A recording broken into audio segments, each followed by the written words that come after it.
자, 부활과 생명이라는 제목으로 하나님 말씀 증거하도록 하겠습니다. 자, 이제 저 보시면 됩니다. 자, 오늘은 제가 로마서 말씀을 제가 선택을 했는데요. 이 로마서 말씀은 그야말로 기독교 교리의 정수를 담고 있는 책이다, 이렇게 말씀을 드릴 수가 있습니다. 그래서 역사적으로 최고의 영적 거장들은 항상 이 로마서를 살피기를 좋아했고 항상 이 로마서를 대부분 강해를 했습니다. 저 또한 이 로마서를 3장까지 딱 강의를 하다 중단을 했는데 제가 반드시 로마서 16장까지 마지막 장까지 강의를 하고 말 것입니다. 바울이 이 로마서를 통해서 전하고 싶어하는 메시지는 오직 하나입니다. 뭐죠, 여러분? 복음입니다. 복음. 바울이 로마서 1장부터 16장까지의 모든 말씀을 통해서 전하고 싶어하는 유일한 한 가지 메시지는 복음에 관한 것입니다. 제가 사랑하는 로이든스 목사님은 1955년 10월부터 1968년 목사님이 은퇴하실 때까지 무려 13년에 걸쳐서 이 로마서를 강해를 하셨거든요. 그렇게 하실 만큼 이 로마서는 그야말로 가장 심오한 진리들을 다 담고 있는 굉장히 방대한 책이 로마서입니다. 16장밖에 되지 않지만 16장밖에 되지 않는 이 로마서지만 이 로마서에 담겨 있는 이 복음의 이 보화와 진리들은, 이 진리의 보화들은 그야말로 굉장히 방대하다, 이렇게 말할 수 있는데, 그럼에도 불구하고 이 로마서는 오직 한 가지만 이야기하는데 바로 복음에 관해서만 이야기하는 것입니다. 근데 오늘 1절 말씀을 보면 바울은 이 복음을 굉장히 독특하게 말하죠. 그냥 복음 이렇게 말하지 않고 하나님의 복음 이렇게 말하죠. 1절 같이 한번 읽어보겠습니다. 같이 읽습니다. 시작. 예수 그리스도의 종 바울은 사도로 부르심을 받아 하나님의 복음을 위하여 택정을 입었으니. 아멘. 사도 바울이 부르심을 입었다는 거예요. 택정을 입었다는 거예요. 그런데 하나님으로부터 그렇게 사도로 부르심받고 택정함을 받은 이유가 한 가지래요. 뭐냐면 복음 때문이다, 이렇게 말합니다. 그런데 사도는 그 복음을 그냥 복음 이렇게 말하지 않고 하나님의 복음 이렇게 말하는 겁니다. 그렇다면 왜 복음을 그냥 복음이라고 말하지 않고 사도는 하나님의 복음이라고 말한 것일까요? 그것은 이 복음이 이 세상에 속해 있는 복음이 아니라, 혹은 이 세상에서 말하는 복음이 아니라 바로 온 세상 우주 만물을 지으신 하나님께만 속한 복음으로 이 세상 지혜로는 절대로 알 수도 없고 깨달을 수도 없고 소유할 수도 없는 가장 크고 놀랍고 지혜롭고 위대한 복음이기 때문에 그렇게 말한 거예요. 그리고 무엇보다 이 복음을 계획하셨고 또 이 복음을 시작하셨고 또 이 복음을 이루어가시는 분도, 그리고 이 복음을 종국에 완성하실 분도 바로 성부 하나님이시기 때문에 이 복음을 가리켜서 하나님의 복음 이렇게 말하는 것입니다. 그러면서 이제 바울은 이어지는 2절에서 그렇다면 이 복음이 무엇인가 하는 것을 말하죠. 이에 대해서 바울이 이렇게 말합니다. 복음이 무엇인가? 정의를 말합니다. 2절 같이 읽겠습니다. 시작. 이 복음은 하나님이 선지자들을 통하여 그의 아들에 관하여 성경에 미리 약속하신 것이라.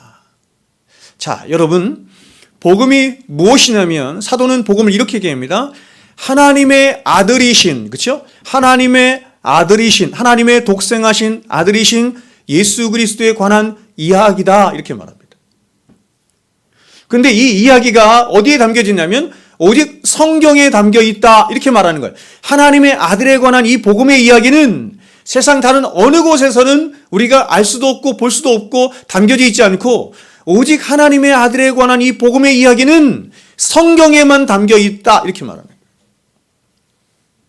자, 여러분, 복음, 이게 이제 히라버로 유앙겔리온인데요. 이 복음이라고 하는 말은 어떤 뜻을 갖고 있냐면 기쁜 소식, 혹은 좋은 소식, 혹은 복된 소식이다라고 하는 의미를 가지고 있습니다.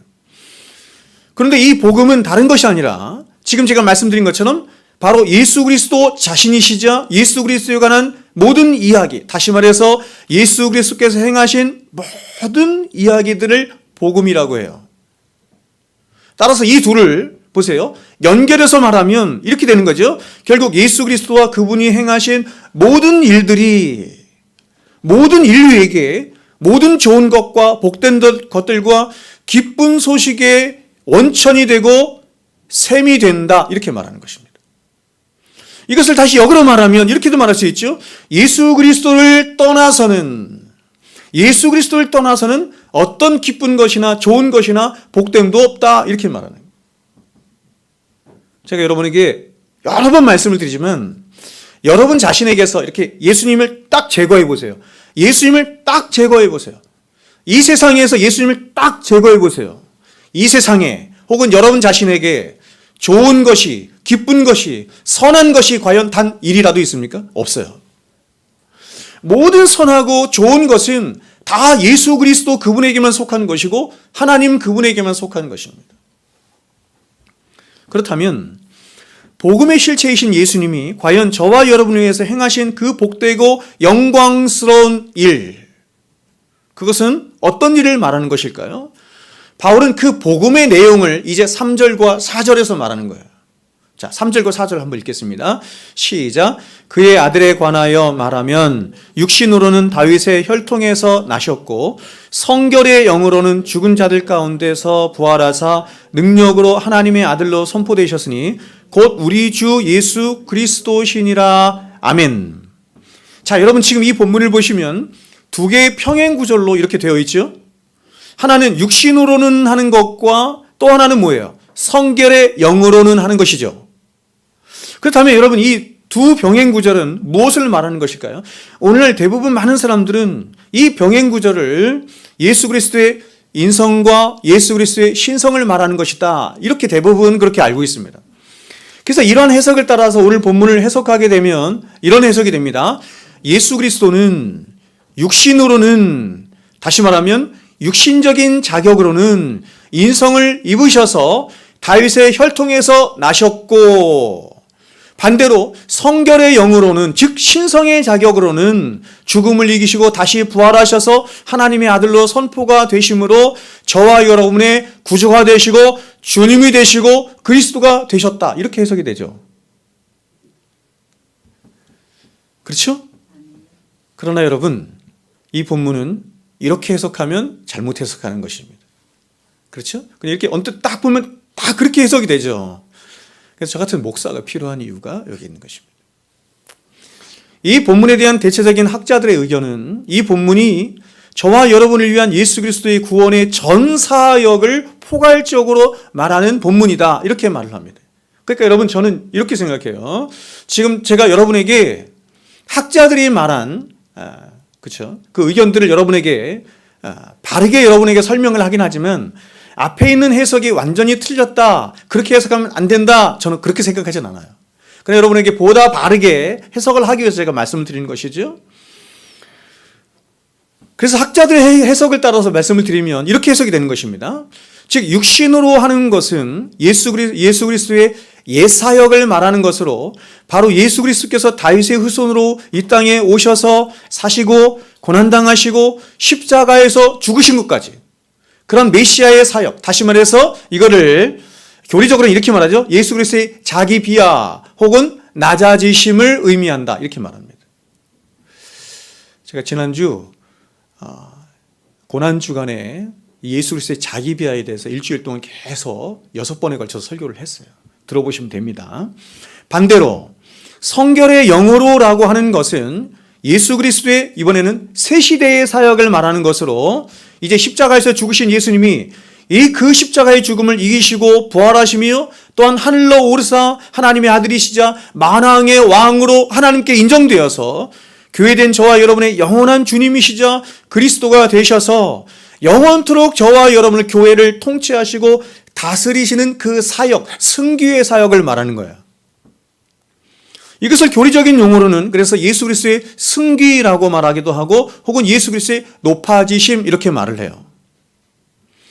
그러므로 결국 오늘 본문 3절과 4절은 복음의 실체가 되신 예수 그리스도께서 저와 여러분을 위해서 행하신 모든 복음의 내용들을 함축해서 두 가지로 말하는 것이라고 할 수 있는데, 그 두 가지가 뭐냐면 바로 예수 그리스도께서 저와 여러분을 위해서 스스로 낮아지신 모든 자기 비하의 일들을 지금 사도가 육신으로는 이렇게 말한 것이고, 또 이번에는 반대로 예수 그리스도께서 저와 여러분을 위해서 높아지신 모든 일들, 다시 말해서 예수 그리스도의 모든 순교의 사역을 성결의 영으로는 이렇게 말하는 거예요. 여러분, 예수님이 이 땅에 오시고 사시고 고난당하시고 십자가에 죽으신 이 모든 것을 낮아지심이라고 그랬죠? 이 모든 낮아지심이 누구를 위해서 하신 거냐면 우리를 위해서 하신 것이에요. 우리를 위해서 그렇게 낮아지셨어요. 근데 이것만으로는 되지 않습니다.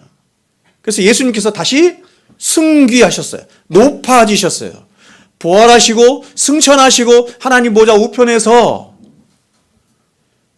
이 세상 우주 만물을 통치하시고 교회를 통치하시며 교회의 머리가 되시며 그리고 결국에 종국에는 다시 오셔서 세상을 심판하셔요. 그래서 하나님 나라를 세우시거든요. 이 모든 예수께서 하시는 모든 승귀의 일이 누구를 위해서 있느냐? 우리를 위해서 있다. 이렇게 말합니다. 그러니까 여러분, 성경은 자주 예수 그리스도께서 이루신 모든 복음의 내용, 이걸 복음의 내용들이라고 하는데, 낮아지심과 높아지심, 이 모든 것을 복음의 내용들이라고 하는데, 이 모든 복음의 내용들을 성경은 자주 두 가지로 축약해서 말해요. 그러니까 낮아지신 내용들이 굉장히 많잖아요. 높아지신 내용도 굉장히 많은데 성경은 자주 이것을 두 가지로 축약해서 말합니다. 그래서 낮아지심의 모든 내용들을 대표해서는 뭐라고 말하냐면 그리스도께서 죽으시고 이렇게 말을 하고, 높아지신 모든 내용들을 한마디로 축약해서는 뭐라고 말하냐면 부활하시고 이렇게 말을 해요. 근데 오늘 본문에서는 이 두 가지를 다르게 표현한 거예요. 하나는 뭐냐면 육신으로는 이렇게 표현하시고 또 다른 하나는 뭐냐면 성결의 영으로는 이렇게 표현하신 거예요. 따라서 오늘 우리가 함께 읽은 3절 말씀은 복음의 한쪽 측면을 말하는 거죠. 예수 그리스도의 낮아지심과 고난당하심과 죽으심을 요약해서 말하는 것이라고 한다면, 이어지는 4절 말씀은 예수 그리스도의 모든 승귀하심, 그분이 부활하시고 또 승천하시고, 그렇죠? 하나님 보좌 우편에 앉으시고 다시 오시는 재림까지 모든 것을 포함하여서 바로 4절 말씀이 그것을 요약했다, 이렇게 말할 수 있습니다. 그런데 그 예수 그리스도의 모든 승계의 내용들을 사도는 무엇으로 대표하여 말하고 있냐면 예수 그리스도의 부활을 대표로 하여서 말하고 있는데, 특별히 이러한 예수 그리스도의 부활을 통해 나타난 세 가지 사실들을 오늘 본문을 통해서 우리에게 말해주고 있습니다. 그렇다면 예수 그리스도의 부활을 통해서 나타난 세 가지 사실들이 무엇이 있는지 한번 확인해 보도록 하겠습니다. 먼저 예수 그리스도는 부활을 통해서 당신이, 예수 그리스도 자신이 하나님의 아들이신 것을 선포하셨습니다. 볼까요? 4절 볼까요? 4절을 다시 한번 읽어보겠습니다. 시작.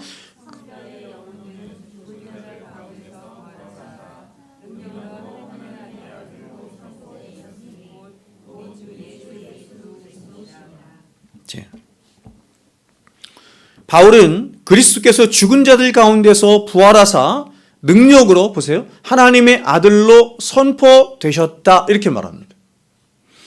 여러분, 어떤 사람들은 이 구절을 토대로 그리스도께서 부활하시기 전까지는 하나님의 아들이 아니셨다고 말하는 사람도 있어요. 부활하신 이후에야 비로소 하나님의 아들이 되셨다, 이렇게 말하는 것입니다. 그러나 여러분, 이러한 해석은 전혀 성경이 지지하는 해석이 아닙니다. 성경은 말씀하기를 예수님이 이 땅에 오시기 전에도, 또 마리아의 몸에 잉태되셨을 때에도, 그리고 어린아이로 계셨을 때에도, 공생의 기간에도, 십자가에 죽으셨을 때에도 그분은 늘 하나님의 독생하신 아들로 계셨다, 이렇게 말합니다. 그렇다면 예수님이 부활하심으로 하나님의 아들로 선포되셨다, 그분은 하나님의 아들이 아니신 적이 없으셨는데 부활하심으로 말미암아 하나님의 아들로 선포되셨다라고 하는 말은 무슨 말입니까?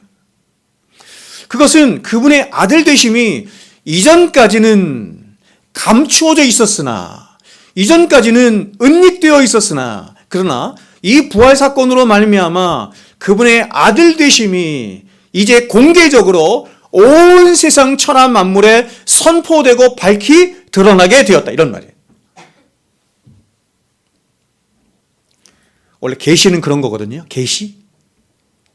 하나님이 주시는 계시는 그런 거예요. 계시는 구약에서부터 신약까지 조금씩 확장되어 가는 거예요. 처음에는 계시가 거의 보이지 않아요. 복음에 대한 계시가 잘 보이지 않아요. 근데 조금씩 나타나요. 그래서 그럼 복음과 신약을 비교를 하면은 이 계시의 풍성함은 훨씬 더 어디가? 신약이 많은 거예요.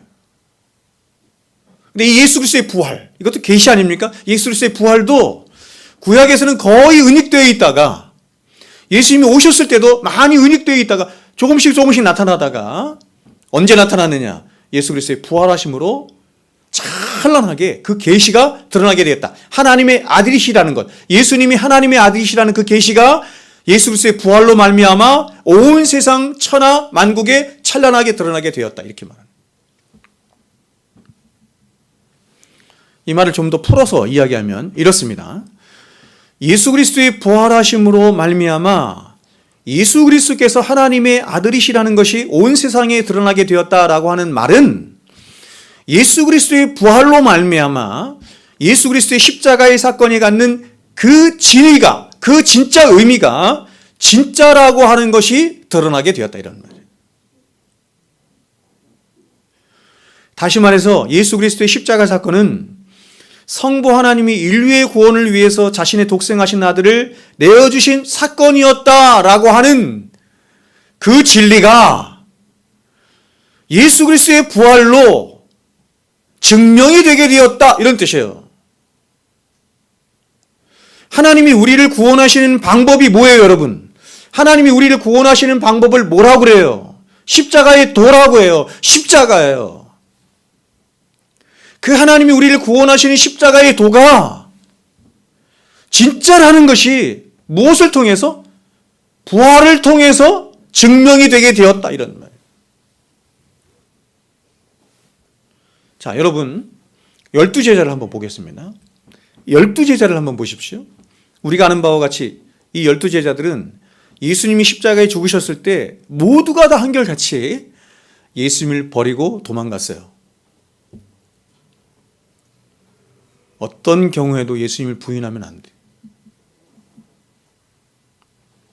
사상적으로만 아니라 실천적으로도 예수님을 부인하면 안 되거든요. 근데 이들은 예수님을 부인하고 도망갔어요. 우리가 사복음서를 보면서 오해할 수 있는 몇 가지가 있는데 그 중에서 한 가지가 뭐냐면 이런 겁니다. 예수님이 오셨을 때 굉장히 많은 대중들이 있었죠. 대중들 한 무리. 그렇죠? 그 다음에 제자들의 무리가 있었어요. 예수님을 따라다니는 굉장히 많은 제자들의 무리가 있었어요. 그 다음에 예수님의 속칭 12제자가 있었어요. 핵심적인 제자가 있었죠. 우리는 이 세 부류의 사람들을 분류해 놓고 다른 사람들인 것처럼 생각하기 쉽습니다. 이 사람들 아예 믿음이 없는 사람들, 이 사람들은 믿음이 있지만 그냥 평범한 그리스도인들, 그리고 이 사람들은 제자, 그야말로 제자, 핵심적인 사도들, 이렇게 말할 수 있어요. 여러분이 사복음서를 잘 읽어보시면 알겠지만 세 부류가 예수님 앞에 다른 믿음을 나타내 본 적이 없어요. 똑같아요. 여러분 지금 이들은 3년 동안 예수님과 동고동락했죠. 다른 사람과 완전히 달라요. 동고동락했고 그래서 그분으로부터 하나님 나라에 대한 많은 가르침도 받았고 또 예수님이 행하신 수많은 기적들도 보았고 무엇보다 예수님께서 직접 말씀하셨는데 예수님이 고난받으시고 십자가에 죽으시고 다시 3일 만에 부활하실 것을 예수님께서 성경에 보면 최소한 3번 이상 제자들에게 은밀하게 말씀하셨어요.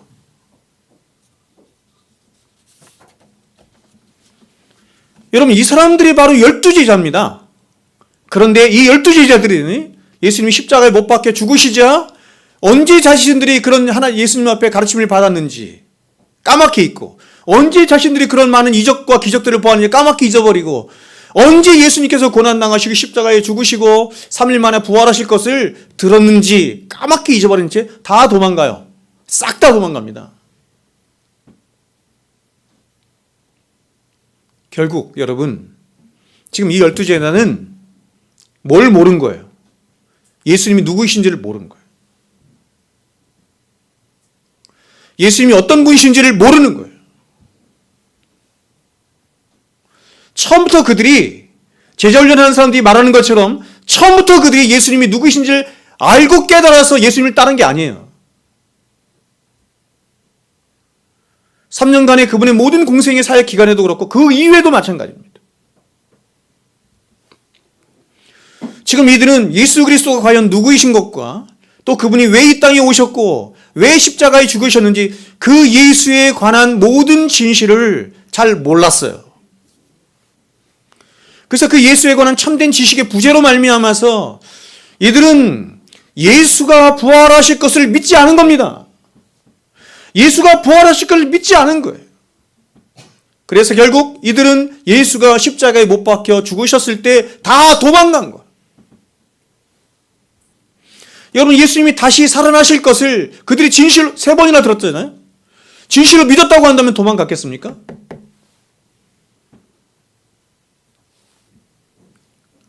이들의 관심사가 다른 데 있는 거예요. 관심사가 다 다른 데 있기 때문에 예수님을 모시고 3년 동안이나 함께 동고동락했으면서도 이들의 관심사는 여전히 유대 백성들이 가지고 있는 그 관심사와 똑같아요.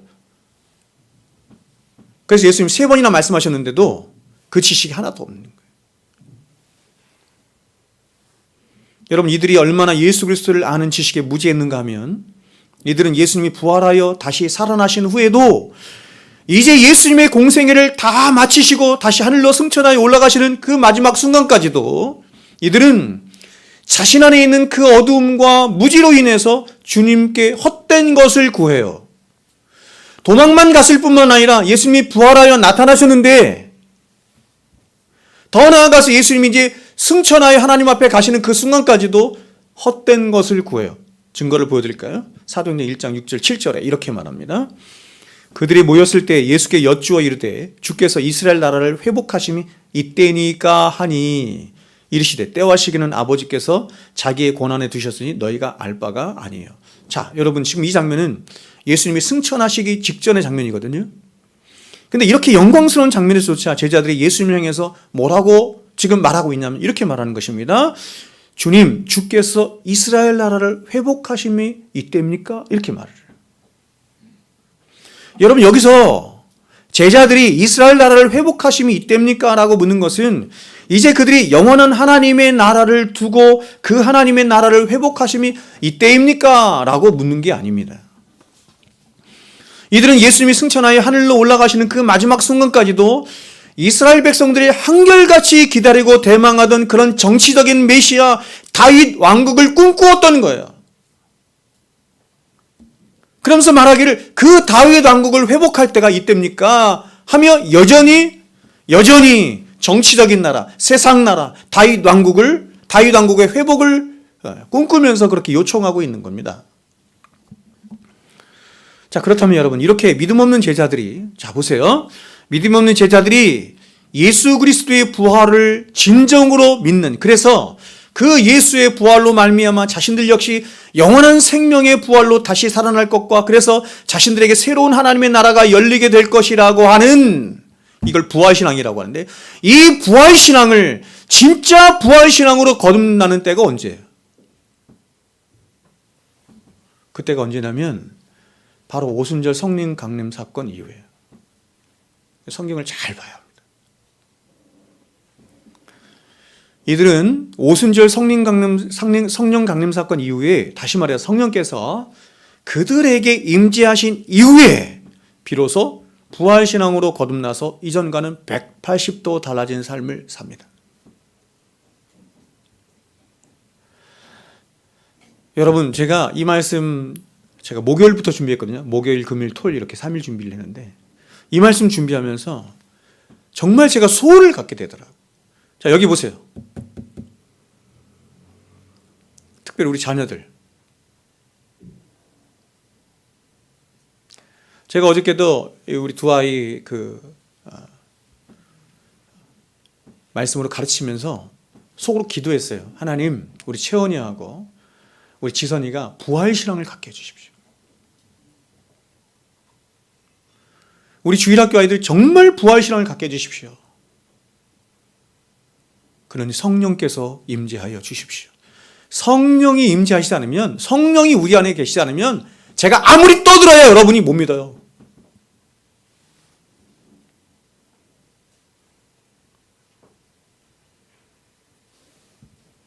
여러분, 기독교 신앙을 한마디로 뭐라고 말하냐면 부활신앙이라고 말해요. 이 부활신앙은 이 세상과 이 세대를 향한 종말을 구하는 것입니다. 우리가 살아가는 두 발을 붙이고 살아가는 이 세상을 향한 종말을 구하는 거예요. 내가 영원히 살아갈 세상은 이 세상이 아니라는 것을 믿음으로 고백하는 거예요. 더 나아가서 새롭게 나에게 임한 하나님 나라와 다가오는 세대를 보게 하는 것입니다. 또한 그 하나님 나라를 나의 삶 가운데 실제적으로 임재하도록 해서 그 하나님의 통치 가운데 그 하나님의 나라를 소망하며 그 하나님의 나라와 의를 위하여 살아가도록 하는 생명의 신앙을 갖도록 하는 신앙을 부활신앙이라고 합니다.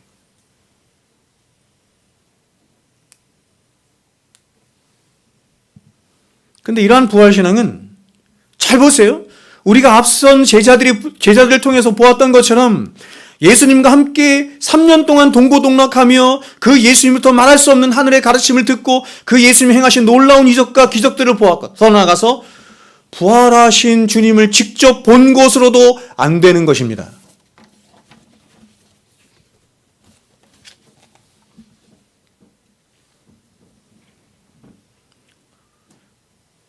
그래서 여러분 제자훈련에서 하는 말처럼 그렇게 사람을 옆에 끼고 3년 동안 잘 가르치면 이 사람은 진짜 주님의 제자가 된, 그렇지 않아요. 예수님께서 제자들 12제자를 3년 동안 동고동락하며 그렇게 함께 살게 하신 이유가 따로 있는 거예요. 성경을 오도하는 거죠. 이들이 3년 동안 예수님과 동고동락했고 일상 그 누구도 경험하고 볼 수 없는 수많은 예수님이 일으키신 이적들도 다 보았고 하나님 나라의 가르침들을 다 들었고 더 나아가서 죽으셨다가 살아나신 3일 만에 부활하신 그 부활하신 주님을 보았음에도 불구하고 헛된 것을 구하고 있는 그 이유가 뭐냐면 그들에게 아직 성령이 임하시지 않았기 때문입니다. 지금도 똑같아. 교회 백날 다녀봐야 성령이 임하시지 않으면 아무 소용없어.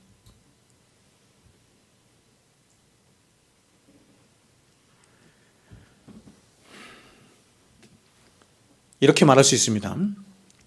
십자가에서 죽으시고 다시 3일 만에 부활하신 예수님이 부활의 첫 열매가 되셨다 하잖아요. 그렇죠? 부활의 첫 열매가 되셔서 이제 하늘로 올리우심으로 그 부활의 첫 열매가 되신 자신을 하나님께 온전히 바침으로 옳다 인정함을 받은 후에 그래서 한 의가 되심으로 자신과 연합되어 있는 당신의 자녀들에게 성령을 통해서 그 효과적인 생명을, 효과적인 의를 적용해 주실 때야 비로소 그 성령의 역사로 말미암은 성도들의 본격적인 추수가 시작이 되는 것입니다.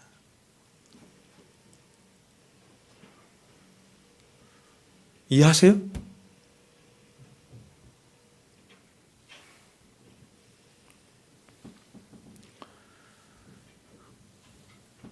제가 그래서 어저께도 설교 준비하면서 여러분들 위해서 기도가 됐어요.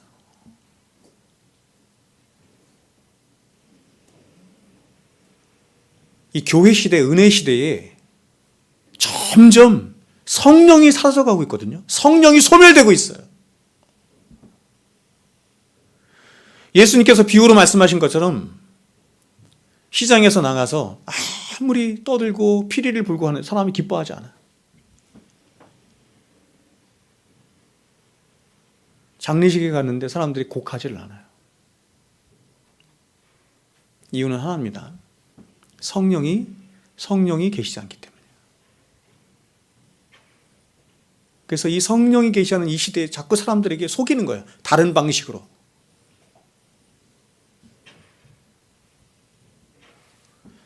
자, 이번엔 바울을 한번 보겠습니다. 바울은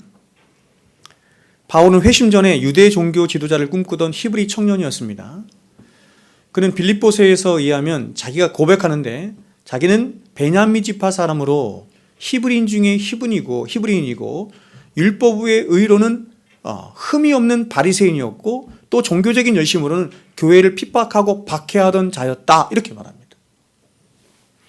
그래서 그는 그런 종교적인 열심으로 예수를 믿는 그리스도인들을 이단으로 여겼습니다. 이단으로 이가서 그들을 잡아 죽이는 일에 힘을 다했던 사람이 바울이에요.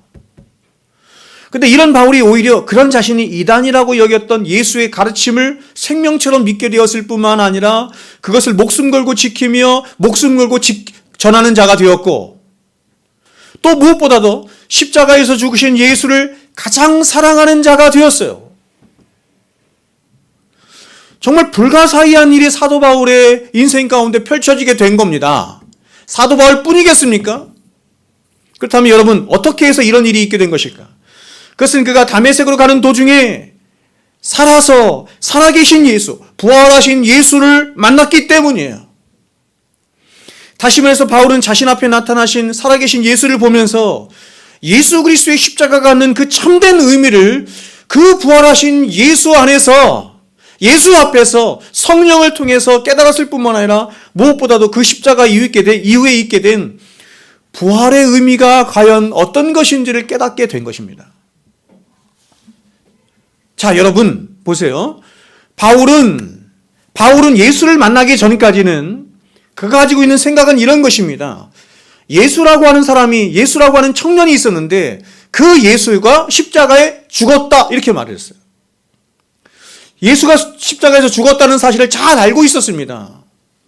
그리고 그것은, 그 예수가 십자가에 죽은 것은 예수가 하나님의 저주를 받았기 때문이다, 이렇게 생각했습니다. 왜냐하면 바울은 성경에 굉장히 능통한 바리새인 중에 바리새인이었거든요. 율법사였거든요. 그런데 그 성경에 이르기를 이렇게 말하거든요. 신명기 말씀에서 나무에 달려 죽은 자는 하나님께 저주를 받아 죽은 자라고 말했기 때문에. 자, 신명기장 21장 한번 읽어드릴게요. 23절에 그 시체를 나무 위에 밤새도록 두지 말고 그날에 장사하여 네 하나님 여호와께서 네게 기업으로 주시는 땅을 더럽히지 말라. 나무에 달린 자는 하나님께 저주를 받았음이니라. 그 사도 바울은 생각하기를, 저 예수는 수많은 사람들 거짓 선동하다가 하나님께 그 거짓 선동한 죄로 십자가에 매달려 죽은 저주받은 인간이구나 라고 율법을 통해서 확인한 거예요, 사도 바울은. 그런데 여러분, 이런 예수가 다시 살아났을 뿐만 아니라 그가 메시아라고 전하는 사람들이 나타난 겁니다. 그 예수가 다시 살아났대. 그리고 그 예수는 메시아래라고 전하는 사람들이 생겨난 거예요. 그래서 유대교에 열심이었던 바울은 이런 이단의 괴수로 여기는 그리스도인들을 잡아 죽이는데 자신의 삶을 들였고, 그래서 그 열심으로 유대인들을 잡아 죽이기 위해서 다메섹으로 가던 중이었던 겁니다. 그런데 이런 바울이 다메섹에 거의 이르렀을 때쯤에 그는 자신의 운명을 결정지을 만한 엄청난 사건을 경험하는 거예요. 바로 그는 부활하여 다시 살아나신 예수 그리스도를 그가 직접 만난 것입니다. 그래서 여러분, 사도 바울이 사도가 될 수 있는 이유가 여기 있는 거예요. 부활하신 예수를 만났기 때문에. 사도행전 22장은 이렇게 말합니다. 가는 중 다메섹에 가까이 이르렀을 때에 오정쯤 되어 호련히 하늘로부터 큰 빛이 나를 둘러 비침에 내가 땅에 엎드러져 들으니 소리 있어 이르되 사울아 사울아 네가 왜 나를 박해하느냐 하시거늘 내가 대답하되 주님 누구시니까 하니 이르시되 나는 네가 박해하는 나사렛 예수라 하시더라. 여러분, 자신이 이단의 괴수라고 여긴, 그래서 하나님의 저주를 받아 십자가에 죽어버린 예수가 자신 앞에 딱 나타났을 때, 그리고 그 예수가 자신에게 말씀하시기를 나는 네가 핍박하는 나사렛 예수라 라고 말씀하셨을 때, 여러분, 바울의 심정은 어떤 심정이었겠습니까? 바울은 아마도 처음에는 엄청난 두려움에 사로잡혔을 것입니다. 죽어 있어야 할 예수가 내 앞에 살아나서 지금 있다? 그냥 가장 먼저 갖게 되는 그 정서는 그것이었을 거예요. 굉장한 두려움이었을 거예요. 이게 혹시 귀신이 아닐까? 이게 무슨 일일까? 그러나 점차로 시간이 지나면서 그의 어둡던 지성에 성령께서 열어주시는 복음의 이 빛이 들어오자 그는 자신이 그동안 알고 있던 모든 구약의 말씀들이 새롭게 조명되고 새롭게 해석된 거예요. 여러분, 저도 이와 비슷한 경험을 제가 했습니다. 어떤 사람은 이렇게 말을 하죠. 많은 사람들이 목사님, 성경을 아무리 봐야, 특별히 구약 성경을 아무리 봐야 뭘 하라는 말씀과 하지 말라는 말씀뿐이에요. 도대체 이게 무슨 말씀인지 모르겠어요. 말씀을 들어서, 말씀을 읽어서 구약의 말씀들이 많이 이렇게 파편적으로는 알고 있는데 뭐가 안 들어왔냐면 계시의 빛이 안 들어왔어요. 성령께서 조명하시는 그 조명이 안 들어왔어요. 그래서 많은 말씀들이 무슨 의미인지 그 진의가 뭔지를 못 깨닫는 거예요. 저 또한 제가 강도사 그때쯤에서 제가 이걸 경험했는데 그 전까지 얼마나 제가 성경을 많이 봤겠습니까? 얼마나 많은 책들을 봤겠어요? 계시의 빛이 안 들어오니까 성경을 부분적으로만 하는 거예요. 부분적으로만. 제가 이것을 2번 경험했는데 그 첫 번째가 그 강도사 때고 두 번째가 언제냐면 제가 통합신학을 알고부터요. 성경을 어떻게 봐야 되는지. 그래서 어느 순간 이 계시의 빛이 딱 들어오니까 그 계시의 빛이 성령께서 조명해 주시는 계시의 빛이 제 전 인격을 관통하는 것을 제가 느꼈습니다. 아마 사도 바울이 저보다 훨씬 더 그랬겠죠. 그래서 파편적으로만 알고 있던 그 진리들이, 그 말씀들, 구약의 말씀들이 하나로 옥구슬 꿰듯이 쫙 연결이 되면서 성경이 말하는 진리가 뭘 말하는 것인지 깨달아지기 시작한 거예요.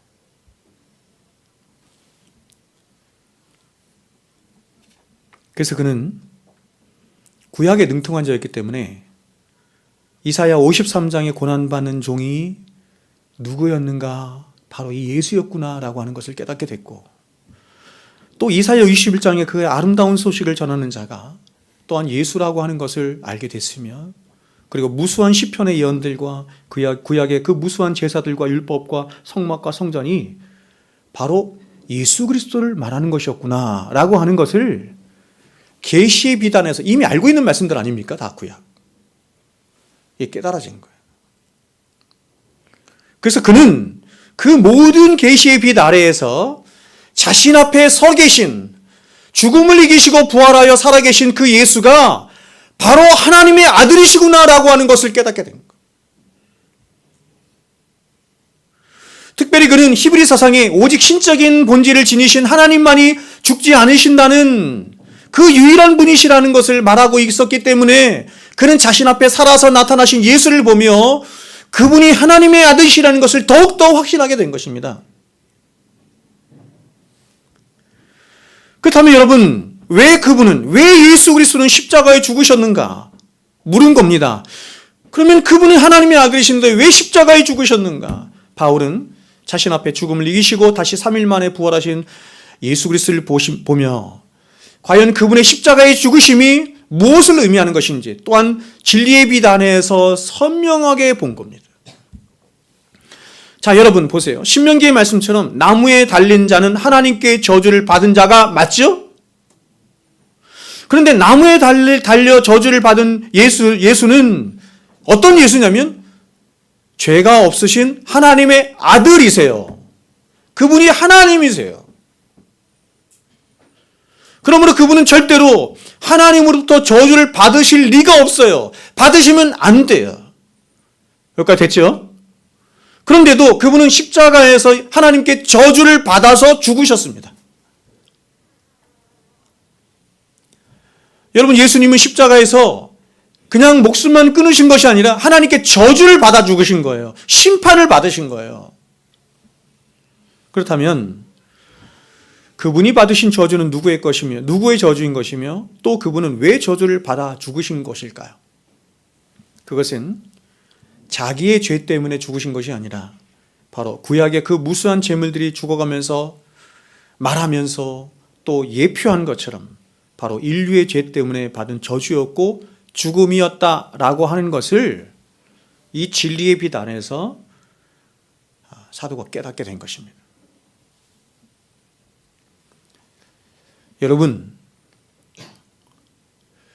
여러분에게는 이러한 감격이 있습니까? 저에게는 있어요. 제가 아까 말씀드린 것처럼 제가 한 34살쯤인데 저는 7살 때부터 교회를 다녔습니다. 7살 때부터 교회를 다녔는데 34살 정도에 가서야 신학대학원도 다 졸업하고,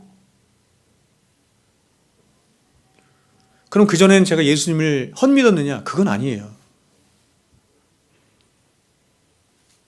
예수님을 사랑하지 않았느냐? 그것도 아니에요. 그러나 진리의 빛을 선명하게 깨닫는 문제는 다른 것 같아요.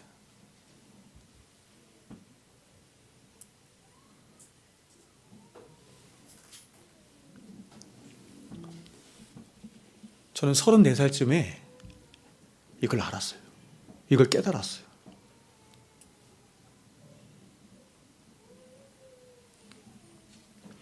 그래서 제 안에 무한한 확신이 생겼거든요. 엄청난 감격과 감동이 제게 밀려왔거든요.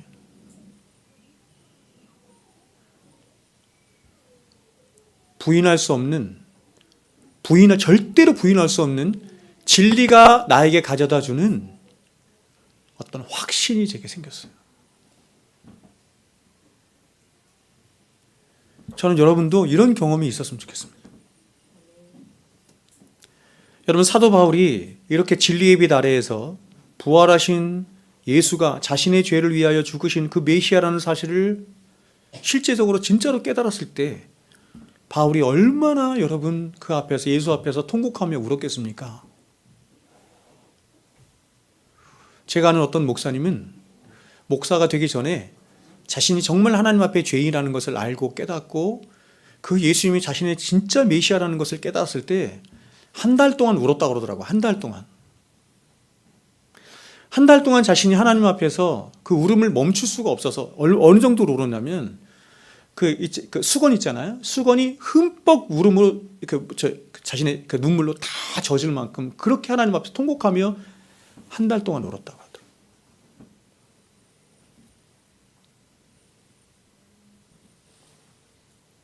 여러분, 십자가의 죽음과 부활은 동전의 양면과도 같은 거예요. 둘 중에 하나가 분명히 깨달아져야 다른 하나도 깨달을 수 있는 겁니다. 만일 하나가 깨달아졌는데 다른 하나를 나는 깨닫지 못했다라고 한다면 그것은 이미 깨달은 것도 온전히 깨달은 게 아니에요. 나는 십자가의 은혜는 깨달았는데 부활의 생명은 잘 못 깨닫겠어. 그러면 십자가의 은혜를 진실로 깨달은 게 아니란 뜻이에요.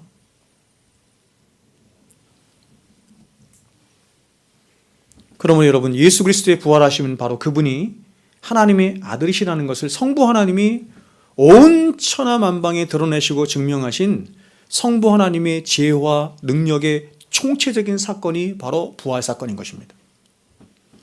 자, 이제 두 번째로 예수 그리스도의 부활은 이렇게 말합니다. 죽은 자들 가운데서의 부활이다. 이렇게 말합니다. 바울은 예수 그리스도의 부활을 죽은 자들 가운데의 부활이라고 말합니다. 4절 전반부 한번 보세요. 성결의 영으로는 죽은 자들 가운데서 부활하사 이렇게 말하죠.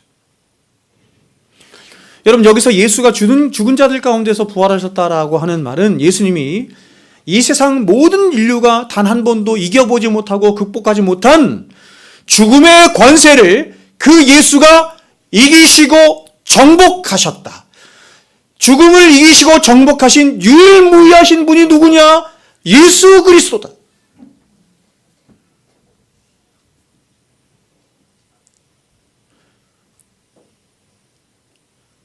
부처도 죽었어요. 석가모니도 죽었고, 또 누굽니까? 무슬림 누구죠? 마호메트도 죽었고, 공자도 죽었고, 다 죽었어.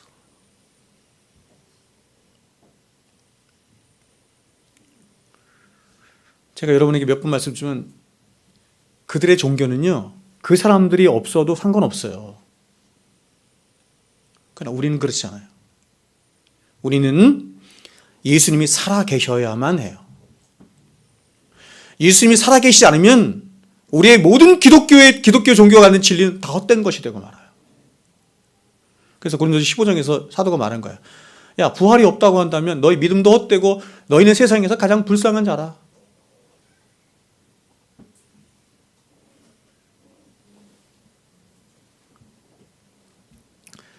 여러분, 여기서 예수가 죽은 자들 가운데 부활하셨다는 것이 바로 그런 의미입니다. 죽었어요. 죄로 말미암아 다 죽었는데, 제가 어저께도 이 두 아이들한테 그랬거든요. 우리 다 죽는다. 목사님도 죽고 너희들도 반드시 죽는다. 여러분, 이 세상에 이 죽음을 이긴 자가 없어요. 죽음을 극복한 자가 없어요.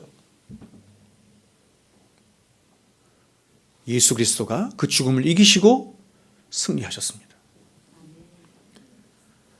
아담이 범죄한 이후로 모든 인간이 갖게 된 가장 큰 비극이 바로 이것입니다. 죽음이 모든 인류를 삼켜버린 것입니다. 근데 그렇게 인류가 단 한 번도 이겨보지 못하고 극복하지 못한 죽음을 예수 그리스도가 이기시고 극복하시고 정복하셔서 부활의 첫 열매가 되신 거예요. 부활의 첫 열매가 되신 거예요.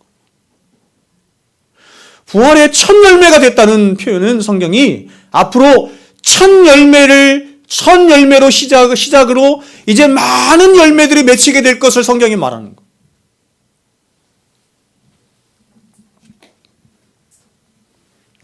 그래서 여러분, 제가 7절기 중에서 말씀드린 것처럼 7절기 중에서 무슨 절기가 예수님의 부활을 말한다 그랬어요? 까먹었어요? 예수님, 여러분, 구약에 있는 7절기는 예수님의 일생을 말하는 거라 그랬죠? 예수님의 일생을 말하는 겁니다. 그 중에서 예수님의 부활에 대해서 말하는 절기가 뭐예요? 하크함마짜트 이렇게 말하죠. 하크함마짜트. 뭐예요? 제가 이거 2번인가 3번 설교했는데 잘 까먹으셔서 좋습니다. 이게 초실절이에요. 초실절 부활이. 오순절은 뭐예요? 그럼 오순절? 성령 강림절. 그건 잘 안 해. 그렇죠? 6월절 예수님의 죽으심, 고난당하심 다 나온단 말이에요. 근데 예수님이 부활하시면 초실절. 근데 초실절에 곡식을 드리는데, 하나님 앞에 드리는데 열매를 드리죠? 근데 열매를 어떻게 드렸어요? 어떻게 드렸어요? 그렇죠. 단으로 드렸단 말이에요. 열매를 드리면 곡식 하나를 드려야 되는데 하나를 드리지 않고 구약의 율법에는 단으로 드렸어요. 왜 그래요? 교회된 저와 여러분이 부활의 첫 열매 되신 예수 그리스도와 묶였다, 이런 뜻이에요. 연합이 됐다. 연합으로 드려져서 하나님께 드리게 됐다, 이런 뜻이에요. 초실절 다시 설교해야 되겠네.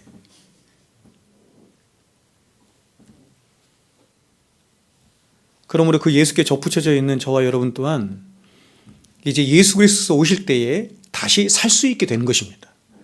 그래서 성경은 이에 대해서 이렇게 증거합니다. 고린도서 15장에 사망이 한 사람으로 말미암았으니 죽은 자의 부활도 한 사람으로 말미암은도다. 아담, 예수님 말하는 거죠. 아담 안에서 모든 사람이 죽은 것 같이 그리스도 안에서 모든 사람이 삶을 얻으리라. 그러나 각각 자기 차례대로 되리니 먼저는 첫 열매인 그리스도시요. 그렇죠? 다음에는 그가 강림하실 때 그리스도에게 속한 자요, 그 후에는 마지막이니 그가 모든 통치와 권세와 능력을 멸하시고 나라를 하나님 아버지께 바칠 때라. 그리스도인은 어떤 자이냐면 죽음을 두려워하지 않는 자입니다. 왜냐하면 그리스도인은 자신이 믿고 의지하는 예수님처럼 자신도 영원 불멸할 그런 생명의 부활로 다시 살아날 것을 믿는 자이기 때문에 그렇습니다. 그래서 그리스도인은 사도신경의 마지막에서 이렇게 고백하는 거예요. 사도신경의 구조가 그렇죠? 성부 하나님을 고백하고 성자 하나님을 고백하고 성령 하나님을 고백하고, 그래서 그 삼위 하나님의 행하신 모든 복음의 일들로 말미암아서 탄생한 뭐를 고백한다? 교회를 고백해요. 교회는 내가 그럼 어떻게 사느냐? 마지막으로 이렇게 고백합니다. 몸이 다시 사는 것과 영원히 사는 것을 믿습니다. 아멘. 몸이 다시 살죠. 몸이 다시 사는 것과 영원히 사는 것을 내가 믿사옵나이다. 그런 사람만 예배 드리는 거예요. 그런 사람이 원래. 예배 드릴 때 가장 먼저 사도신경을 하는 이유가 뭐냐면, 그런 하나님을 믿는 사람들이 모여서 하나님을 영화롭게 하고 하나님의 언약을 재갱신하는 자리가 예배의 자리이기 때문에 그렇습니다. 마지막 세 번째로 예수 그리스도의 부활은 성령을 통한 부활입니다. 우리가 아까도 살펴봤던 것처럼 4절 전반부에 성결의 영으로는 이라는 말은 새 시대의 사역을 말하는 것으로 바로 성령을 통해 이루어진 예수 그리스도의 새 시대의 사역을 말합니다. 그러므로 성결의 영으로이라는 말을 다른 말로 하면 이렇게도 바꿀 수 있어요. 거룩한 영을 통해서 혹은 거룩한 영이신 성령으로 말미암아라고 바꾸어 말할 수 있는 것입니다. 바로 예수님은 성령을 통해서 뭐 하셨어요? 부활하셨습니다. 이는 예수 그리스도의 부활 사건이 바로 성령 하나님에 의해서 주도된 사건이라고 하는 것을 우리는 보게 됩니다. 자, 여러분, 예수 그리스도의 모든 생애는요, 예수 그리스도의 모든 생애는 다 성령에 의해서 이루어진 생애이셨습니다. 예수님의 생애를 추적할 때마다 성령이 계시지 않은 적이 없어요. 그분이 최초로 이 땅에 오실 때 그분은 성령에 의해서 어떻게 됐죠? 마리아의 몸에 잉태되었죠. 그리고 그분의 지혜와 키가 자라가며 하나님과 사람에게 더욱더 사랑스러워 가시는 그분의 모든 삶의 순간순간마다 성령이 임재해 계셨고 성령의 통치 속에 살아가셨습니다. 그리고 이제 공생애를 시작하시며 요한에게 세례를 받으실 때도, 광야에서 마귀에게 시험을 받으실 때도 그분은 오직 성령에 의해서 세례도 받으시고 시험도 받으셨습니다. 그렇죠? 확인되죠? 뿐만 아니라 이제 그분이 본격적으로 하나님의 나라를 선포하실 때도, 그리고 각종 병든 자를 고치시고 죽은 자를 살리시고 오병이어의 기적을 일으키실 때도 그분은 자신에게 있는 신적인 능력을 사용하신 것이 아니라 자신 안에 역사하시는 성령의 능력으로 그 모든 일들을 행하신 것이에요. 그리고 이제 그분이 십자가를 지셔야 될 때, 그럴 때 그분은 성령의 도우심으로 어떻게 해요? 겟세마네에서 하나님의 뜻을 구하는 기도를 할 수 있었습니다. 여러분, 예수님이 십자가에 죽으시는 것이 어떤 것인지, 그 고통이 어떤 것인지, 그 형벌이 어떤 것인지 저와 여러분은 억만분의 1도 몰라요. 그것을 다 아시는, 예수님의 고통의 최고 정점이 뭐냐면 영원 전부터 한 번도 분리되어 본 적이 없는 하나님과의 분리거든요. 그래서 그분이 늘 하나님, 아버지라고 불렀는데 마지막 십자가에서 죽으실 때는 그 아버지를 아버지라고 부르지 못하고 뭐라고 불렀어요? 하나님, 엘리 엘리 라마 사박단이, 하나님이라고 부르거든요. 분리된 거예요. 그 고통이 무엇인지를 아셨기 때문에 그분은 하나님의 뜻대로 구하는 기도를 그렇게 담대하게 하실 수가 없었어요. 근데 그렇게 기도를 하실 수 있는, 그래서 땀방울이 핏방울이 되도록 그렇게 기도를 하실 수 있도록 그분의 기도를 도우신 분이 누구냐? 성령께서 하셨다라고 성경은 증거합니다.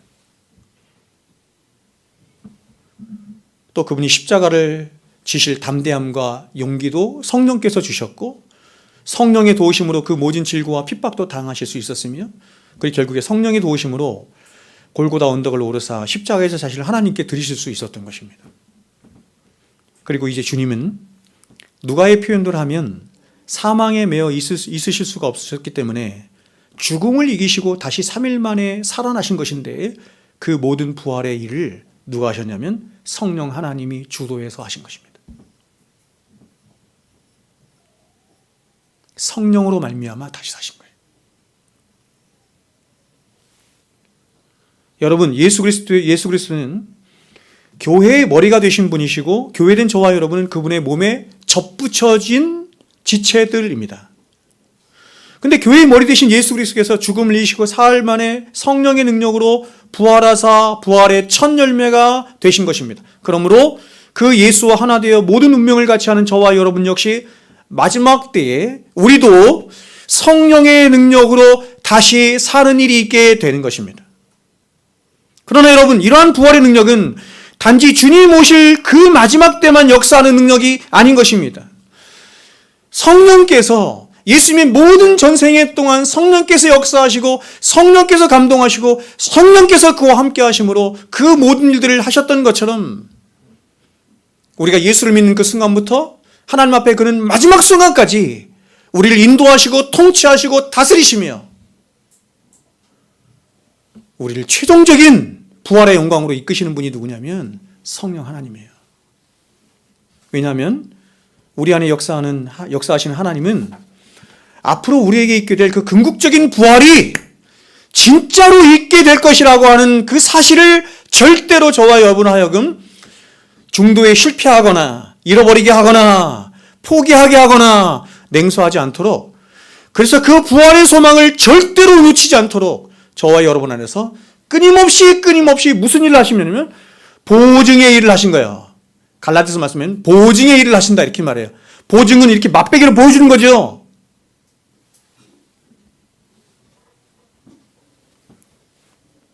그 부활이 주는 생명의 능력들을 보증으로 알게 하시고 누리게 하시고 경험케 하시는 거예요. 예수님이 오셔서 우리가 구원받게 됩니다. 부활의 영광이 있게 됩니다. 이것은 완전한 거예요. 근데 이 완전한 것이 있다는 것을 절대로 우리가 냉소하지 않고 놓치지 않도록 우리의 삶 가운데 성령께서 계속해서 보여주시고 보증으로 보여주시고 나타내시고 증거하시고 맛보게 하신다. 이마트 가면 그렇죠? 맛배기 보이잖아요. 그렇죠? 맛배기. 어이 굉장히 맛있네. 이거 사야겠네. 그걸 보증이라고요.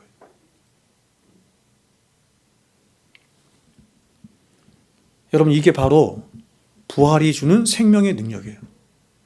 바로 우리의 기도를 들으시는 하나님은 성령을 통해서 죽어있던 우리의 영혼을 다시 회복시키십니다. 뿐만 아니라 세상이 할 수 없는 마음의 평안과 위로도 주시고 더 나아가 세상을 살아갈 힘과 용기도 주세요. 경험하죠? 여러분 혹시 괴로운 일이 있어서 교회에 나와서 주님을 찾은 적이 있었습니까? 여러분 인생에 어떤 괴로운 일을 만나거나 어떤 힘든 일을 만나거나 여러분 스스로 풀 수 없는 어떤 일에 직면했을 때 주님 앞에 나와서 때로는 탄식하며 탄원하며 하나님 앞에 기도해 본 적이 있습니까? 그때 우리는 간절한 마음으로 주님 앞에 무릎을 꿇고 나를 불쌍히 여겨달라고 기도를 했습니다. 하나님 나를 불쌍히 여겨 주시옵소서. 성도가 해야 하는 가장 많은 기도가 하나님 나를 불쌍히 여겨 주시옵소서 이 기도가 돼야 돼요. 그리고 하나님은 이럴 때 하나님은 우리를 멸시치 아니하시고 찾아오셔서 우리에게 있지 않은 혹은 이렇게도 말하죠. 세상이 알 수 없는 놀라운 위로와 능력과 평강을 허락해 주셨습니다. 기도가 놀라운 게 뭐냐면 이런 거예요. 하나님 앞에 정말 내가 너무너무 미워하는 원수 때문에 그 원수를 죽이고 싶은 마음 때문에 성경에 그런 거 많이 나오고 시편에 보면 원수를 멸하여 주시고 이렇게 하나님 앞에 가서 탄원하잖아요. 기도하잖아요. 그렇게 하나님 앞에 그 원수 때문에 갖는 아픔과 고통 때문에 원수를 멸해달라고 기도를 했어요. 기도가 끝날 무렵에 어떻게 됩니까? 하나님 앞에 회개하게 됩니다. 원수를 사랑하는 마음을 갖게 됩니다. 누가 하셨습니까, 여러분? 누가 하셨어요? 성령 하나님이 하신 거예요. 성령 하나님이 진리의 영이신데 성령 하나님이 우리가 죄로 인해서 볼 수 없고 깨달을 수 없는 많은 것들을 기도 가운데 찾아오셔서 보게 하시고 깨닫게 하시고 알게 하셔서 그것을 맛보게 하셔서 전혀 새로운 진리의 눈이 열려지게 하는 거예요. 보지 못했던 진리의 눈이 열려지게 하는 거예요. 가질 수 없었던 회개의 능력을 갖게 하는 거예요. 가질 수 없는 용서의 능력을 갖게 하는 거예요. 가질 수 없는 사랑의 능력을 갖게 하는 거예요. 그게 기도예요. 기도에 누가 역사하신다? 성령 하나님이 역사하신다. 그래서 우리는 이렇게 부활의 보증이 되시는 성령 하나님의 능력과 은혜로 우리의 영혼이 다시 소송케 된 일을 경험하게 되면서 이제 앞으로 있게 될 궁극적인 부활을 보게 되고 믿게 되며 소망하게 되는 것이고 그리고 무엇보다 이러한 부활의 능력이 오직 예수 그리스도를 아는 지식으로부터 온다는 사실을 알아서 더욱 예수만 바라보고 예수만 의지하고 예수만 사랑하는 자가 되는 것입니다. 오늘 말씀을 맺겠습니다. 여러분 모든 인간이 부인할 수 없는 한 가지 현실이자 실존이 무엇이냐면 그것은 죽는다는 것입니다. 죽음입니다. 세상 사람들도 죽고 그리스도인들도 죽습니다. 성경은 우리가 예수 믿으면 우리가 죽지 않는다 이렇게 절대로 말하지 않습니다. 성경은 우리가 예수 믿으면 이제는 너희에게 있어진 인생에 있는 모든 고통을 다 면해주겠다 이렇게 말씀하지도 않습니다. 오히려 예수 믿으면 더 많은 고통이 있어요. 그러나 그리스도인도 죽지만 결코 죽지 않아요. 더 정확하게 말하면 그리스도인도 세상 사람들과 똑같이 죽지만 그러나 그 죽음은 신자를 영원히 삼킬 수 없습니다. 오히려 신자 안에는 생명이 죽음을 삼키죠. 성경이 말씀대로 하면 이것이 그리스도인이 가진 역설입니다. 그래서 사도는 부활장인 고린도 15장에서 이렇게 말한 것입니다. 이 썩을 것이 썩지 아니함을 입고, 부활이 그렇다는 것입니다. 썩을 것이 썩지 아니함을 입고 이 죽을 것이 죽지 아니함을 입을 때에는 사망이 이김에 이김바 되고 되리라고 기록된 말씀이 응하리라. 마찬가지로 여러분, 이러한 역설처럼 그리스도인은 세상 사람들이 보기에 무명한 자 같아 보여요. 죽은 자 같아 보여요. 징계를 받은 자 같아 보이고 근심하는 자 같아 보이고 가난한 자 같아 보이고 아무것도 없는 자 같아 보여요. 그래서 복음을 사도 바울이 얘기했던 것처럼 세상 사람들이 볼 때는 저 미련한 것을 믿네, 미련한 것 같다, 이렇게 말하는 것입니다. 예수를 믿는 것이 세상 사람들의 가치로 볼 때는 굉장히 미련한 것입니다. 그러나 여러분, 이미 그리스도 예수 안에서 부활신앙으로 승리한 모든 진실한 그리스도인들은 성경은 이렇게 증거합니다. 무명한 자 같으나 유명한 자고, 죽은 자 같으나 진정으로 살아있는 자이고, 징계를 받은 자 같으나 절대로 죽임을 당하지 않은 자이고, 근심하는 자 같으나 항상 기뻐하는 자이고, 가난한 자 같으나 많은 사람을 부유하게 하는 자이고, 아무것도 없는 자 같으나 모든 것을 소유한 자로다. 여러분, 세상 사람들은 이 세상을 죽기 살기로 삽니다. 죽기 살기로 살아요. 그 이유가 뭐냐면 그것은 모두가 다 죽는 현실 세계에서 어찌하든지 죽지 않고 살아남기 위해서입니다. 세상 사람들의 목적은 살아남는 게 목적이에요. 그래서 죽기 살기로 살아요. 그러나 그리스도인은 그렇게 죽기 살기로 사는 자들이 아닙니다. 왜냐하면 모든 진실한 그리스도인들은 그 죽음을 이긴 자들이고 죽음을 넘어선 자들이며 죽음을 초월하여 사는 자들이기 때문에 그렇습니다. 이것이 바로 그리스도인이 가진 진정한 부활신앙입니다. 여러분, 성경이 신자들을 향해서 가장 많이 하는 말씀이 무엇인지 아십니까? 사람들은 이렇게 말합니다. 두려워하지 말라는 말이래요.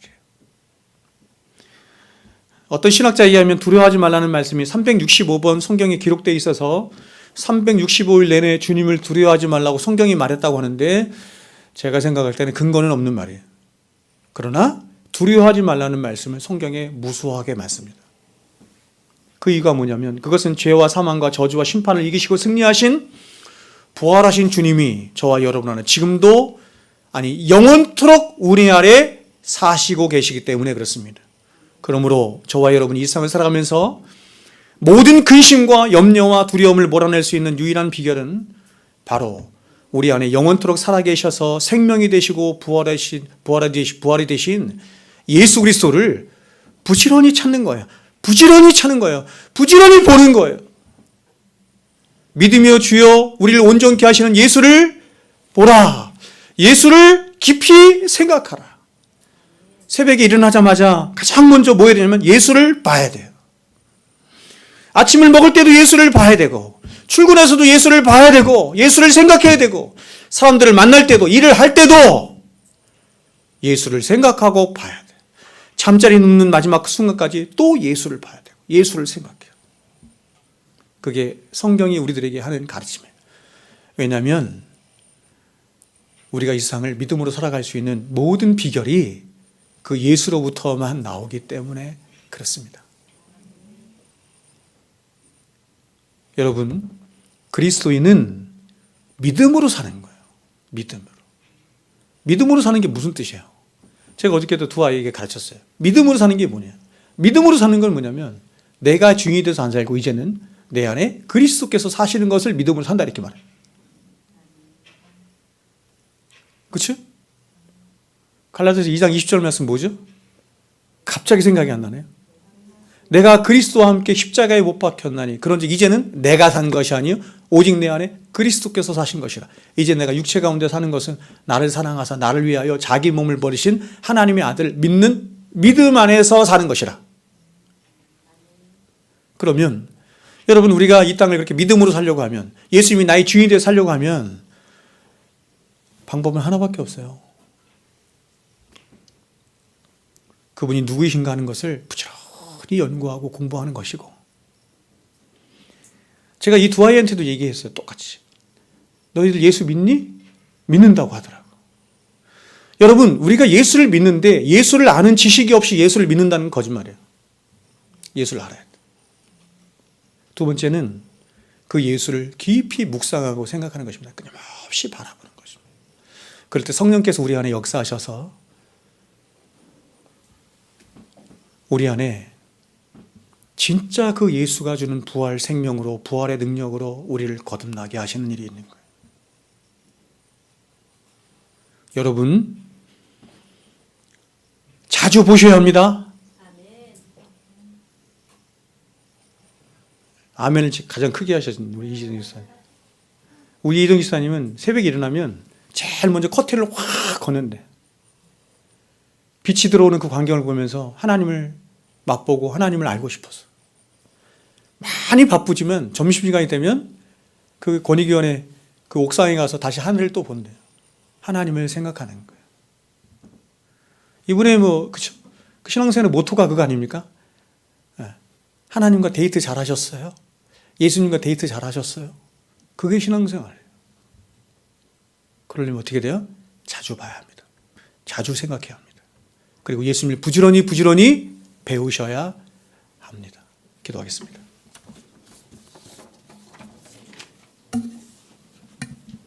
귀하신 주님, 너무나 귀하신 우리의 생명이 되시고 부활이 되신 주님, 감사합니다. 우리도 그 부활 신앙으로 거듭나게 하여 주시옵소서. 예수님의 이름으로 기도합나이다. 아멘. 자, 이 시간에는 시간이 좀 많이 가는데요. 입교식을 하도록 하겠습니다. 자, 호명하겠습니다. 한채원, 엄지선, 일어나세요. 일어나세요. 한채원, 엄지선, 일어나세요. 제가 성경 한 구절을 읽어드리도록 하겠습니다. 로마서 9장 10장입니다. 로마서 10장 9절 10절. 자, 잘 들으세요. 찾았어? 로마서 10장 9절 10절.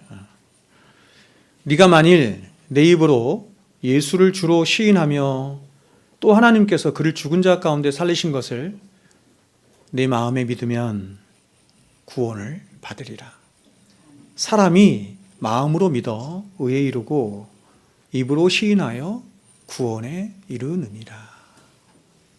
아멘? 아멘. 제가 이번에 제가 세례교육, 학습교육 이런 거 굉장히 많이 했었습니까? 근데 이번에 이 두 아이를 제가 가르치면서 너무너무 마음이 기뻤어요. 3번밖에 가르치지 않았지만 시간으로 보면 한 2시간 좀 넘게 가르쳤지만 사실 굉장히 많은 지식들을 제가 요약해서 가르쳤고 그 말씀들을, 그 진리들을 심각하게 자신 안에 고민하며 생각하며 듣고 듣는 그런 모습들을 제가 보고 또 질문하고 하는 그런 모습들 속에서 제가 얼마나 마음이 기뻤는지 모르겠습니다. 제 말씀이 늘 어렵다고 사람들이 말하기 때문에, 그런데 그 말씀들을 이 두 아이가 제가 잘 풀어서 이야기할 때 잘 이해하고 잘 습득하고 하는 것을 보면서 하나님 앞에 너무너무 감사했어요. 그래서 제가 입교 교육하면서 이렇게 감동이 되더라고요. 감동이. 제가 표현을 잘 안 했지만 굉장히 감동이 되고 더 많은 시간을 좀 할애해서 아이들과 말씀을 좀 나누면 좋겠다라고 하는 생각을 제가 가졌습니다. 어저께 두 아이에게 문답을 미리 했습니다. 문답을 해서 이제 개인적으로 문답을 했고, 그러니까 이거를 이제 원래 그렇죠. 당회가 구성된 교회를 따라서 말하면 당회를 통해서 이제 문답을 한 것이고, 이번에는 모든 성도들에게 공표되는 그런 서약을 하는 시간을 갖도록 하겠습니다. 자, 입교는 제가 세례도 그렇고 입교도 그렇고 이런 걸 설명을 안 하니까 성도들이 잘 모르더라고요. 그래서 제가 잠깐 설명을 하겠습니다.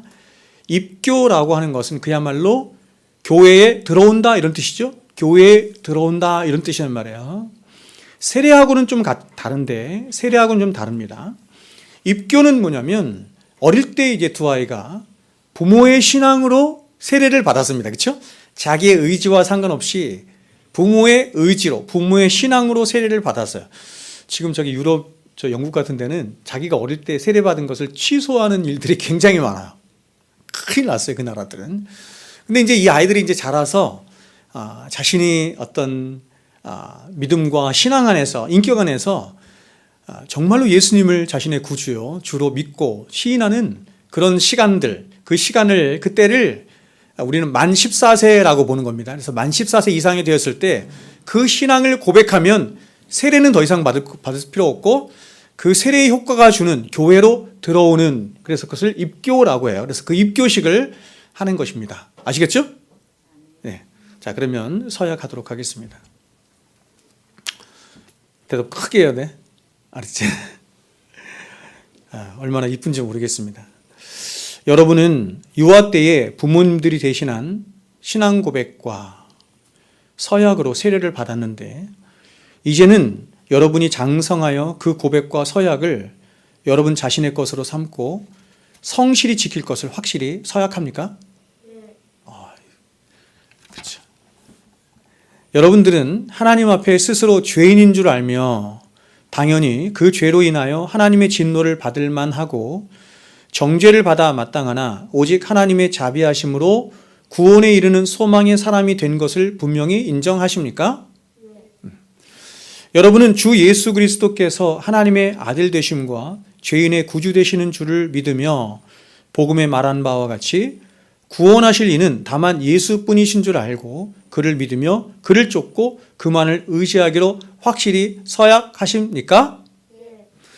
여러분들이 지금 성령의 은혜만 의지하고 그리스도를 쫓는 자가 되어 그대로 힘써 행할 뿐만 아니라 모든 죄를 버리며 그의 가르침과 생활의 모범을 따라 살기로 작정하십니까? 마지막입니다.